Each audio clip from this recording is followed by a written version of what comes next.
Japanese പട്ടാളക്കാരുടെ ക്രൂരമായിട്ടുള്ള ബന്ധപ്പെടലിൽ നിന്നെല്ലാം രക്ഷപ്പെട്ട് ഒരു പെൺകുട്ടിയാണെങ്കിൽ ഓടിച്ചെന്ന് ഒരു അന്ധനായിട്ടുള്ള യുവാവിൻ്റെ കൂട്ടത്തിൽ കൂടുന്നു. പിന്നീട് അവർ തമ്മിൽ ഇഷ്ടത്തിലായി സന്തോഷത്തോടെ ജീവിക്കാൻ തുടങ്ങുമ്പോഴത്തേക്കിനുമാണ് മറ്റൊരാളാണെങ്കിൽ വേഷം മാറി ഇവരുടെ ഇടയിലേക്ക് വരുന്നത്.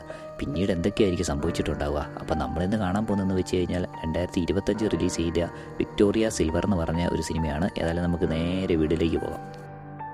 അങ്ങനെ ഈ സിനിമ നമ്മളെ കാണിക്കുന്നതെന്ന് വെച്ചാൽ നായികയായിട്ടുള്ള പ്രിയയാണെങ്കിൽ രാത്രി കാട്ടിക്കൂടെ പേടിച്ചോടി വരുന്നതായിരുന്നു. ആരൊക്കെയോ വരുന്നുണ്ടെന്നുള്ള പേടിയിൽ ഓടിക്കൊണ്ടിരിക്കുമായിരുന്നു. അവളുടെ കയ്യിലാണെങ്കിൽ ഒരു തോക്കുമുണ്ട്. അങ്ങനെ ഓടി അവളാണെങ്കിൽ ഒരു വീടിൻ്റെ മുന്നിൽ വന്ന് നിൽക്കും. അവൾക്കാണെങ്കിൽ ആദ്യം പേടി ഉണ്ടായിരുന്നു, ഈ വീട്ടിൽ കയറണോ ഈ വീട്ടിൽ മുട്ടണോ എന്നൊക്കെ ഓർത്തിരിക്കും. അതിനുശേഷം അവളാണെങ്കിൽ ആ വീടിൻ്റെ ഡോറി മുട്ടും. ആ വീടാണെങ്കിൽ പങ്കജ് എന്ന് പറഞ്ഞൊരു പയ്യൻ്റെ വീടായിരുന്നു. അവനാണെങ്കിൽ കണ്ണ് കാണത്തില്ല. അങ്ങനെ പങ്കജ് ഡോറ് തുറന്ന ശേഷം അവളോടാണെങ്കിൽ പേരൊക്കെ ചോദിക്കും. അവളാണെങ്കിൽ പേരൊക്കെ പറഞ്ഞ ശേഷം അകത്തോട്ട് കയറും. തൊട്ടടുത്തായിട്ട് തന്നെ രാകേഷ് എന്ന് പറഞ്ഞ ഒരാളെ താമസിക്കുന്നുണ്ടായിരുന്നു. അവനാണെങ്കിൽ ഇങ്ങനെ പ്രിയ പങ്കജിൻ്റെ വീട്ടിലേക്ക് കയറുന്നത് ശ്രദ്ധിക്കും. അങ്ങനെ പങ്കജിനാണെങ്കിൽ അവളാണെങ്കിൽ അണച്ചുകൊണ്ടിരിക്കുന്ന കേട്ടുകൊണ്ട് തന്നെ അവളെ അവിടെ തൽക്കാലം അറസ്റ്റ് എടുത്തോളാൻ പറഞ്ഞ് അകത്തേക്ക് കിടക്കുന്ന സ്ഥലം കാണിച്ചു കൊടുക്കും. അന്നേരമാണ് രാകേഷ് ആണെങ്കിൽ അങ്ങോട്ട് വന്ന് കാര്യങ്ങൾ ചോദിക്കുന്നതും ഹെൽപ്പ് വല്ലതും വേണമെന്നൊക്കെ ചോദിക്കുന്നത്. പിറ്റേ ദിവസം ആകുമ്പോഴത്തേക്കും രാകേഷ് ആണെങ്കിൽ അവർക്ക് ഫുഡ് ഉണ്ടാക്കിക്കൊണ്ട് വരും. അന്നേരമാണ് പങ്കജ് പറയുന്നത് അവളാണെങ്കിൽ ഇപ്പോഴും ഉറക്കത്തിലാന്ന്. പിന്നീടാണ് പ്രിയ എഴുന്നേക്കുന്നത്. അന്നേരമാണ് അവൾ ഒരു ഞെട്ടിക്കുന്ന കാര്യം ശ്രദ്ധിക്കുന്നത്. പങ്കജിനാണെങ്കിൽ ഒരു കണ്ണിന് കാഴ്ചയില്ല, അതുപോലെ തന്നെ മറ്റൊരു കണ്ണേ ഇല്ലായിരുന്നു. അങ്ങനെ അവളാണെങ്കിൽ കാര്യം ചോദിക്കും, അതങ്ങനെ ഒരു കണ്ണില്ലാതാണെന്ന്. അന്നേരമാണ് പങ്കജ് പറയുന്നത് അവനാണെങ്കിൽ നേരത്തെ വർക്ക് ചെയ്തുകൊണ്ടിരുന്നത് ജെമ്മി അവൻ്റെ കണ്ണ് കുത്തിയെടുത്താന്ന്. പിന്നീടാണ് രാകേഷ് ഇവരുടെ അടുത്തോട്ട് വരുന്നതും ഇച്ചിരി എക്സ്ട്രാ ഫുഡ് കൊടുക്കുന്നതും. എന്നിട്ട് പറയും അവനാണെങ്കിൽ കുറേ ദിവസത്തേക്ക് മാറി നിൽക്കുക, ആ പ്രിയനെ നല്ലപോലെ നോക്കിക്കോണം എന്നൊക്കെ പങ്കജിനോട് പറയും. അന്ന് രാത്രി പ്രിയ കുളിക്കാൻ പോകുമ്പോഴത്തേക്കും പങ്കജാണെങ്കിൽ അവൾ കുളിക്കുന്ന ശബ്ദമൊക്കെ കേട്ടോണ്ടിരിക്കും. കാരണം എന്നാന്ന് വെച്ചാൽ അവരൊരു പെൺകുട്ടി കുളിക്കുന്നത് അവനാണെങ്കിൽ അങ്ങനെ കേട്ടിട്ടേ ഇല്ലായിരുന്നു. അന്ന് രാത്രി പങ്കജ് ഉറങ്ങിക്കൊണ്ടിരിക്കുമ്പോഴത്തേക്കും പ്രിയയ്ക്കാണെങ്കിൽ ഉറക്കം വരുന്നില്ലായിരുന്നു. കാരണം അവളുടെ മനസ്സിലാണെങ്കിൽ എന്തൊക്കെയോ പാസ്റ്റിലെ അസ്വസ്ഥതകൾ വന്നുകൊണ്ടിരിക്കുമായിരുന്നു. അവളുടെ മനസ്സിലേക്ക് അവളെ ആണെങ്കിൽ ഒരുപാട് പേര് കൂടി നശിപ്പിച്ചുകൊണ്ടിരിക്കുന്ന ഇങ്ങനെ ഓർമ്മ വന്നുകൊണ്ടിരിക്കും. അങ്ങനെ അവൾക്കാണെങ്കിൽ പെട്ടെന്ന് ദാഹിക്കുകയും അവളെ വെള്ളം കുടിക്കാൻ വേണ്ടി അങ്ങോട്ട് പങ്കജിൻ്റെ അടുത്തേക്ക് അതില്ലുകയും ചെയ്ത് പങ്കജിനെ വിളിച്ച് എഴുതിപ്പിക്കും. പക്ഷേ അത് കഴിയുമ്പോഴത്തേക്കിനും അവളാണെങ്കിൽ പങ്കജുമായിട്ട് ബന്ധപ്പെടും. അങ്ങനെ പങ്കജിന് ഇത് നല്ലൊരു എക്സ്പീരിയൻസ് ആയിരുന്നു. അവനും അത്ഭുതത്തോടെ ഇരിക്കും, അവളെന്തുകൊണ്ട് പെട്ടെന്ന് അങ്ങനെ വന്ന് അവനുമായിട്ട് ബന്ധപ്പെട്ടു പോയതെന്ന്. പിന്നീട് പിറ്റേ ദിവസം ആകുമ്പോഴത്തേക്കിനും അവർ നല്ല കമ്പനി ആയിട്ടുണ്ടായിരുന്നു. പ്രിയ ആണെങ്കിൽ അവന് വേണ്ടിയുള്ള ബ്രേക്ക്ഫാസ്റ്റ് ഒക്കെ ഉണ്ടാകും. പിന്നീട് അവർ നല്ല ബോണ്ടൊക്കെ ആയിട്ട് വരും. അങ്ങനെ ഒരു ദിവസമാണ് പ്രിയ ആണെങ്കിൽ പങ്കജിനോട് എന്ന് പറയുന്നത് അവൾക്കാണെങ്കിൽ ഉടനെ തന്നെ തിരിച്ച് വീട്ടിലേക്ക് പോകണം, അവിടെ എന്ത് സംഭവിച്ചതെന്നൊക്കെ അറിയണമെന്ന്. പക്ഷേ പങ്കജിനാണെങ്കിൽ എന്തോ അവളെ വിടാൻ വേണ്ടി ഒരു മനസ്സിലായിരുന്നു. അവനാണെങ്കിൽ അവളോട് പറയും കുറച്ച് ദിവസം കൂടെ നിന്നിട്ട് പൊക്കൂടെ ചോദിക്കും. അങ്ങനെ തൽക്കാലം പ്രിയയാണെങ്കിൽ അവളെ നിൽക്കാൻ തീരുമാനിക്കും. അന്ന് രാത്രിയാണ് പ്രിയയാണെങ്കിൽ അവളുടെ കഥകളൊക്കെ പങ്കജിനോട് പറയുന്നത്. അവൾ പറയും പെട്ടെന്നൊരു ദിവസം അവളുടെ ഗ്രാമത്തിലേക്ക് ജപ്പാനീസ് പട്ടാളക്കാർ ഇടിച്ച് കയറി വരികയും അവിടെയുള്ള എല്ലാവരെയും കൊന്ന ശേഷം അവിടെയുള്ള പെണ്ണുങ്ങളെ മുഴുവൻ പിടിച്ചു വെച്ചിരുന്ന് ഉപയോഗിക്കാൻ വേണ്ടി തുടങ്ങുമെന്ന് പറയും. ഇവൾ പറയും ഇവളാണെങ്കിൽ ഒരു ദിവസം തന്നെ 10-50 പട്ടാളക്കാരുമായിട്ട് ബന്ധപ്പെടേണ്ടി വന്നു. അവരാണെങ്കിൽ ഇവർക്ക് ഒരു നേരമൊക്കെ ഭക്ഷണം കൊടുത്ത ശേഷം ഫുൾ ടൈം ബന്ധപ്പെട്ടുകൊണ്ടേയിരിക്കും. ആകെ ഇവൾക്കാണെങ്കിൽ ഇച്ചിരിയിലും ആശ്വാസം കിട്ടിയെന്ന് വെച്ചാൽ ഇടയ്ക്ക് ഒരു പട്ടാളക്കാരന് മാത്രമേ ഇവളോട് കരുണ തോന്നി. കാരണം എന്നാന്ന് വെച്ചാൽ അവന് ജപ്പാനീസ് ആയിട്ട് പോലും അവനാണെങ്കിൽ ഇടയ്ക്ക് ആ നാട്ടിൽ കുറേ കാലം നിന്നുകൊണ്ട് ഇവളോടാണെങ്കിൽ ഒരു സെൻറ്റിമെൻറ്റ്സ് തോന്നുന്നുണ്ടായിരുന്നെന്ന്. അത് പിന്നെ ഇവളാണെങ്കിൽ അവൻ്റെ കൂട്ടത്തിൽ മാത്രമേ ബന്ധപ്പെടത്തുള്ളൂ എന്ന് പറഞ്ഞ് ഇച്ചിരി ദിവസങ്ങളിലൊക്കെ പിടിച്ചു നിൽക്കാൻ നോക്കിയെന്ന്. പക്ഷേ ഇതേ സമയം തന്നെ അവൾ കൂട്ടുകാരിയാണെങ്കിൽ മറ്റൊരു പട്ടാളക്കാരനെ കൈ കിട്ടിയ തോക്കൊണ്ട് വെടിവെച്ച് കൊന്ന ശേഷം വേദന സഹിക്കാൻ പറ്റാതെ സ്വയം വെടിവെച്ച് മരിക്കുന്ന അവളാണെങ്കിൽ കൺമുന്നിൽ കാണുകയും ഇതേ സമയത്ത് എല്ലാവരും ഓടുന്ന സമയം നോക്കി ആ ജപ്പാനീസ് പട്ടാളക്കാരൻ ഇവളെ രക്ഷിക്കുകയും ചെയ്തെന്ന് പറയും. അങ്ങനെ അവനാണ് ഇവൾക്കാണെങ്കിൽ വെളിയിലേക്ക് പോകാനുള്ള വഴി കാണിച്ചു കൊടുത്തതും കയ്യിലൊരു തോക്ക് തന്നതെന്ന്. അങ്ങനെ അവിടെ നിന്നെല്ലാം രക്ഷപ്പെട്ടാണ് അവളാണെങ്കിൽ ഇപ്പോൾ ഈ വീട്ടിൽ വന്നതെന്ന് പറയും. അങ്ങനെ ഇവളുടെ കഥ കേട്ട പങ്കജിനാണെങ്കിൽ ശരിക്കും വിഷമമാവും. പിന്നീട് ഇവരാണെങ്കിൽ നല്ല കമ്പനിയൊക്കെ ആയിട്ട് ഇവരെയും കുക്ക് ചെയ്യുകയും ക്ലീൻ ചെയ്യുകയും പിന്നീട് ഒരു ഇഷ്ടത്തിലൊക്കെ ആയി വന്ന് ബന്ധപ്പെടുകയൊക്കെ ചെയ്യും. അങ്ങനെ ഒരു ദിവസമാണ് പങ്കജാണെങ്കിൽ പ്രിയനെ ഇഷ്ടമാണെന്നും അവർക്ക് തമ്മിൽ കല്യാണം കഴിച്ചാലോ എന്ന് ചോദിക്കുന്നത്.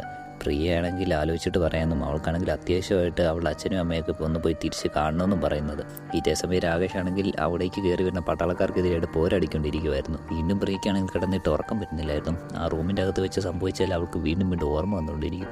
അങ്ങനെ അത് മറക്കാനായിട്ട് അവളാണെങ്കിൽ വീണ്ടും പങ്കജിൻ്റെ കൂടെ പോയി ബന്ധപ്പെടും. അങ്ങനെ പിറ്റേ ദിവസം ആകുമ്പോഴത്തേക്കിനും പ്രിയയാണെങ്കിൽ അവളുടെ വീട്ടിലേക്ക് അങ്ങ് പോകും. ഇത് കാണുന്ന രാകേഷ് ആണെങ്കിൽ ചെന്ന് അവനോട് ചോദിക്കും അവൾ ഇനി തിരിച്ച് വരുമോയെന്ന്. അവനാണെങ്കിൽ ഒന്നും മിണ്ടത്തുമില്ല. അങ്ങനെ കുറേ നടന്ന ശേഷം അവളാണെങ്കിൽ വീട്ടിൽ ചെല്ലും. പക്ഷേ വീടാണെങ്കിൽ മുഴുവനായിട്ട് നശിപ്പിച്ചിട്ടേക്കുമായിരുന്നു. അങ്ങനെ അവളാണെങ്കിൽ തൊട്ടടുത്തുള്ള ആളുകളോട് ചോദിക്കുമ്പോഴത്തേക്കും പറയും അവളെയൊക്കെ ആണെങ്കിൽ ഇവിടുന്ന് പിടിച്ചുകൊണ്ട് പോയ ശേഷം അവളുടെ ഫാമിലിൻ്റെ മുഴുവൻ പട്ടാളക്കാർ കൊന്നായിരുന്നെന്ന്. അങ്ങനെ അവൾ കേൾക്കുന്ന ഇവൾക്കാണെങ്കിൽ ഭയങ്കര വിഷമാവും. അവളാണെങ്കിൽ അവരുടെ കുഴിമാടത്തിൽ പോയിരുന്ന ഒരുപാട് നേരം കരയുകയൊക്കെ ചെയ്യും. അങ്ങനെ അവളാണെങ്കിൽ ഇനി അവൾക്ക് ആരുമില്ലല്ലോ പങ്കജ് മാത്രമേ ഉള്ളെന്ന് ഓർത്ത് തിരിച്ചു പോകാൻ വേണ്ടി തീരുമാനിക്കും. അങ്ങനെ പോകുന്ന വഴിക്ക് അവളാണെങ്കിൽ രാത്രി ഒരു ഫോറസ്റ്റ് റെസ്റ്റൊക്കെ എടുക്കേണ്ടി വരും. ഇതേ സമയത്ത് പങ്കജാണെങ്കിൽ ഭയങ്കരമായിട്ട് അവളെ മിസ് ചെയ്തുകൊണ്ടിരിക്കുമായിരുന്നു. അങ്ങനെ പിന്നീട് പ്രിയ നോക്കുമ്പോഴത്തേക്കിനും അവളെ തൊട്ടടുത്തായിട്ട് 2 അപരിചിതർ വന്ന് നിൽപ്പുണ്ടായിരുന്നു. അവൾക്കാണെങ്കിൽ ഒരു പേടി തോന്നും. പക്ഷേ അവർ പറയാം അവരാണെങ്കിൽ ഇവിടെ ട്രാവലിങ്ങിന് വന്നതെന്ന് പറഞ്ഞ് അവരുടെ കാര്യങ്ങളൊക്കെ പരിചയപ്പെടുത്തുകയും അതുപോലെ തന്നെ ഇവിടെ അടുത്ത് വല്ലതും പട്ടാളക്കാരുണ്ടോ ഇവർക്ക് പേടിയാന്നൊക്കെ പറയും. അങ്ങനെ കുറച്ച് സംസാരിച്ച് കഴിയുമ്പോഴത്തേക്കും അവൾക്ക് തോന്നും ഇവരും പാവങ്ങളാണെന്ന്. അങ്ങനെ ഇവർ തമ്മിൽ അത്യാവശ്യം കമ്പനിയാവും. അതിനുശേഷം അവരാണെങ്കിൽ പ്രിയയ്ക്കൊക്കെ ഭക്ഷണം കഴിക്കാനൊക്കെ കൊടുക്കും. ഇതേ സമയത്ത് രാകേഷ് ആണെങ്കിൽ പങ്കജിൻ്റെ വീട്ടിലേക്ക് വന്നിട്ടുണ്ടായിരുന്നു. പ്രിയ പോയ ശേഷം അവനാണെങ്കിൽ നല്ല വിഷമിച്ചിരിക്കുമായിരുന്നു. അങ്ങനെ രാകേഷ് ആണെങ്കിൽ അവനോട് പറയും അവൾ ശരിക്കും ഇവനെ ഇഷ്ടപ്പെടുന്നുണ്ടെങ്കിൽ ഉറപ്പായിട്ടും തിരിച്ചു വരുമെന്ന്. ഇതേസമയം പ്രിയ ആണെങ്കിൽ ഭക്ഷണമൊക്കെ കഴിഞ്ഞ് പോകാൻ തുടങ്ങുമ്പോഴത്തേക്കുമാണ് അപരിചിതരാണെങ്കിൽ ഓടി വന്ന് അവളെ പിടിച്ച ശേഷം അവിടെ വെച്ച് രണ്ടുപേരും മാറി മാറി ഉപയോഗിക്കുന്നത്. അവർ യഥാർത്ഥ ഉദ്ദേശം അതായിരുന്നു. അങ്ങനെ അവരാണെങ്കിൽ മുഴുവൻ ഉപേക്ഷിച്ചിട്ട് പോകാൻ തുടങ്ങുമ്പോഴത്തേക്കിനുമാണ് അവളാണെങ്കിൽ തോക്കെടുത്ത് അവരെ രണ്ടുപേരും വെടിവെച്ച് കൊല്ലുന്നത്. അതിനുശേഷം അവളാണെങ്കിൽ സ്വയം വെടിവെച്ച് മരിക്കാൻ തുടങ്ങും. പക്ഷേ എന്തോ പങ്കജിനെ പറ്റി ഓർക്കുമ്പോഴത്തേക്കും അവൾക്ക് വീണ്ടും ജീവിക്കണമെന്ന് തോന്നും. അങ്ങനെ അന്ന് രാത്രി ആകുമ്പോഴത്തേക്കിനും അവളാണെങ്കിൽ പങ്കജിനെ വീട്ടിൽ ചെല്ലും. പങ്കജാണെങ്കിൽ ശരിക്കും സന്തോഷമാകും.